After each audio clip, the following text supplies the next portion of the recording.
Hi everyone, welcome back to the channel. In today's video, I'm going to show you the process of recentering an offset steering wheel using the tie rods beneath your car. So this video follows up on one I created nearly 2 years ago featuring my wife's Kia Verada. You can watch that video through the pop-up banner above or the link in the description below.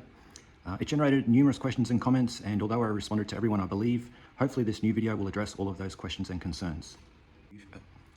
Okay, before we dive into the adjustment, I just wanted to cover off a few key points. Number one, this method applies regardless of whether your car is left or right-hand drive. 2, I don't recommend relying solely on tie rod adjustments if your steering wheel is significantly off center, especially close to 90 degrees. Initially, try centering it by removing and repositioning the steering wheel itself, followed by a tie rod adjustment for fine tuning. Alternatively, consider seeking professional assistance at a tire shop to avoid affecting overall steering function. This is because making a substantial adjustment through the tie rods to recenter a steering wheel significantly offset to such a degree will result in a notable imbalance in the length between the tie rods. This imbalance can impact your turns lock to lock, the return to center feel after making a turn, and the overall functionality and feel of the steering. Number 3, when referring to the directions for tie rod adjustments, it's either towards or away from the center line of the vehicle. For example, when I say turn the tie rod clockwise, it's clockwise towards the center line of the vehicle, not the wheels.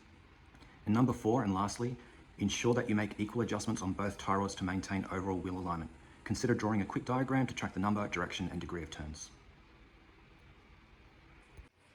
Okay, tools you'll need for the job: a 22mm spanner to loosen the tie rod securing nuts, a 13mm spanner to rotate the tie rods, noting that the spanner sizes will vary depending on the car, a torch so you can see what you're doing. I prefer to use a head torch just because it shines the light exactly where I'm looking, but it's up to you. If you don't have one, a normal torch is fine. If you can't access the car with the wheels on the ground, you will need to jack the car up, in which case you'll need a jack and jack stands. Please do not get under the car with only the jack lifting it. And then finally, optional work gloves. Okay, for this demonstration I'll be using my Mitsubishi Magna, and you'll see there that the steering wheel is slightly off-centered to the right, just there. So this is a common occurrence over time for those that drive on the left-hand side of the road, navigating road cambers and roundabouts. If your steering wheel is off-centered to the left, you'll need to turn the tie rods in the opposite direction to what I'll explain in this video. So this is the tie rod, which is rotated at this point here with the spanner. Here is the securing nut here, which needs to be loosened before you can turn the tie rod. And you can see here there's an edge that you can align the securing nut to track the rotation. So as you're turning this nut will also turn, and you can just track the distance against the edge here. So just a suggestion to help you kind of keep track of the rotations.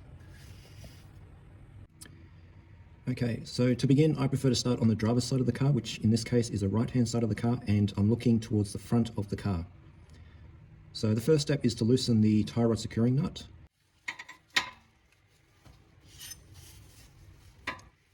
So on the driver's side, to loosen the securing nut, we need to pull the spanner towards us.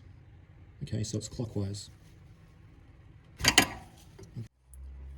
So with the tie rod securing nut loosened, you may wish to align one edge of that nut with the edge of the tie rod just to give you a reference point for when you make the rotations of the tie rod. Another tip is to switch the engine on so that you can actually observe the steering wheel recentering as you're making adjustments. So in my case, with the steering wheel in its current off-center position, I can kind of eyeball it just based on experience how far I need to turn the tie rod, so I won't actually turn the engine on.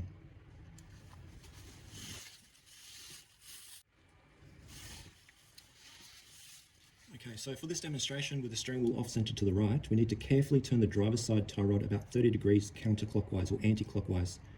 So once we've done that, we'll retighten that and then move to the other side and rotate that tie rod an equal degree clockwise towards the center line of the car. Then we'll secure that nut and then check the steering wheel's position.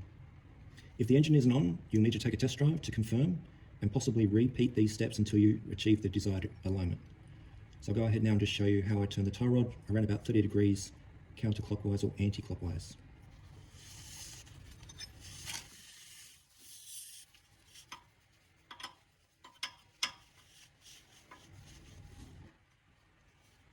Okay, so you just remove the plane of the tie rod first, and now we can turn it.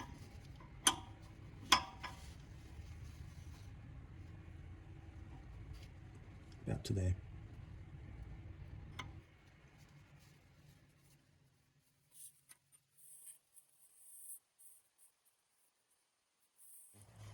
Now I'll secure that tie rod with the bigger spanner, and then I'll move over to the other side and make the same adjustment but turn the tie rod clockwise.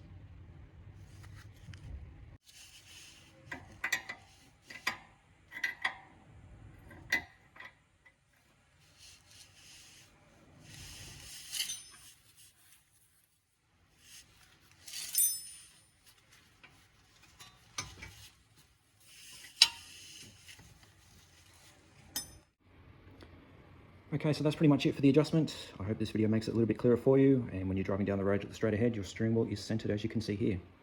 Any comments or questions, leave them below and I'll get back to you, and as always, thanks for watching. Cheers.